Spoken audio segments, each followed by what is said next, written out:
तर भिवंडीतल्या बोरिवली गावात एटीएसची मोठी कारवाई सुरूच आहे। एटीएसनं 2 जणांना अटक केली आहे तर 10 जणांना ताब्यात घेतलंय। बोरिवली गावात कालपासून 450 ते 500 पोलिसांचा बंदोबस्त लावण्यात आलाय। एटीएसच्या 20 ते 25 गाड्या बोरिवली गावात दाखल झाल्या आणि सर्च ऑपरेशन सुरू झालंय। बोरिवली गावात दहशतवादी हालचालींचा एटीएसला संशय आहे आणि त्यानंतर हे मोठं सर्च ऑपरेशन राबवण्यात आलंय। साकीब नाचण आणि दहशतवाद्यांचा तळ अशी बोरिवली गावची ओळख आहे। दरम्यान भिवंडीतल्या बोरिवलीत दहशतवादी हालचाली असल्याचा संशय एटीएसला आहे आणि त्यामुळे ही मोठी कारवाई करण्यात येते। 2 जणांना अटक करण्यात आली आहे, 10 जणांना ताब्यात घेण्यात आलंय। बोरिवली गावात पोलिसांचा मोठा फौजफाटा असल्याचं पाहायला मिळतंय। एटीएसच्या 20 ते 25 गाड्या सध्या बोरिवली गावात दाखल आहेत। तर भिवंडीतल्या बोरिवली गावात एटीएसनं ही मोठी कारवाई केलेली आहे। 2 जण अटकेत आहेत, 10 जणांना ताब्यात घेण्यात आलेलं आहे। तर अजूनही ही कारवाई सुरूच आहे। सर्च ऑपरेशन एटीएस कडून राबवण्यात येत आहे। मोठा फौजफाटा घेऊन एटीएसचे अधिकारी काल रात्रीपासून भिवंडीतल्या बोरिवली गावात आहेत। बोरिवली गावात 450 ते 500 पोलिसांचा बंदोबस्त तैनात करण्यात आलाय आणि गावाला छावणीचे स्वरूप आलंय।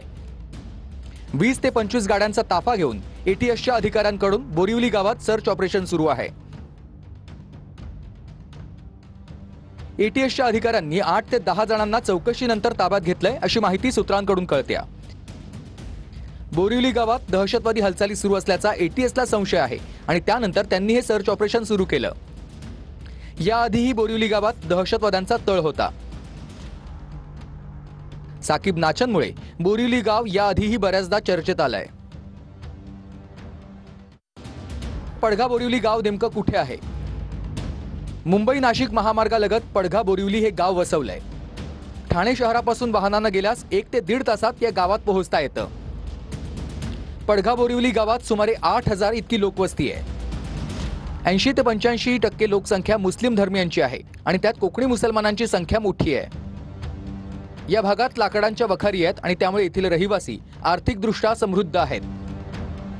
गावात मोठे बंगले आहेत। भिवंडीप्रमाणे येथेही गोदामे उभे राहत असल्यानं येथील जमिनींना चांगला भाव आहे।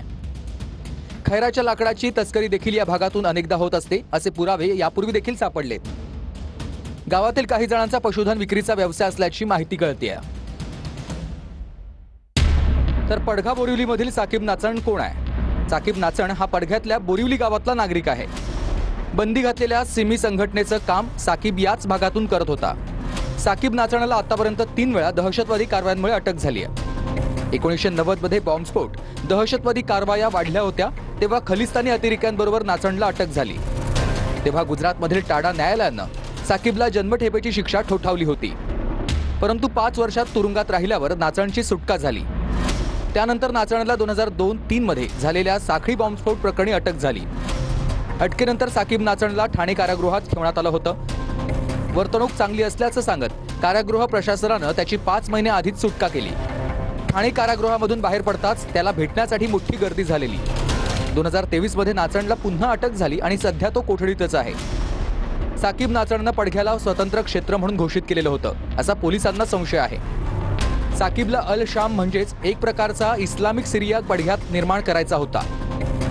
साकीब नाचणनं पडघा गावाला अल शाम असं नाव दिलं होतं। तळ मजबूत करण्यासाठी तो तरुणांना पडघ्यात स्थलांतरित करण्यास प्रेरणा देत होता असा एनआयएचा दावा आहे।